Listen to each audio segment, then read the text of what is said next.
My name's Christina Evans, and I'm the author of the paper Recruitment Practices Not So Gender Neutral. And really what I was trying to do in this paper was to question the way in which changes in organisation, in recruitment practices in particular, that organisations had adopted, to try and change the way in which they attract more women into their workforce. So the paper is based on some data which was collected as part of a wider project looking at recruitment initiatives, particularly in the information and technology electronics sector. And the background to this is actually the declining representation of women in this particular sector. So understandably, many organisations are quite keen to address the issue.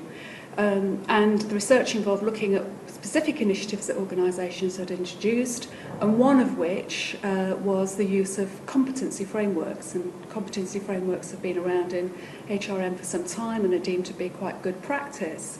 But there was this unquestioned sort of assumption that these would be gender neutral for a couple of reasons. One is that they focus on soft skills, and the assumption that women are particularly good at soft skills, and therefore if we use competencies we'll capture that. But the other issue around competency framework, which didn't seem to be questioned by the HR managers and line managers that we interviewed, was how these competency frameworks have been derived. And so often they're modelled on practices and behaviours which perhaps represent what might be the sort of typical behaviours in what might be a sort of a very masculine environment. And these didn't seem to be questioned, so it was assumed that we could actually take practices and take behaviours from the past, bring them into the future, and therefore they would actually be, we would actually then have very good gender neutral recruitment practices. So the paper then is hopefully intending to get people to reflect on that and to revisit the use of competency frameworks, and particularly how those frameworks are put together.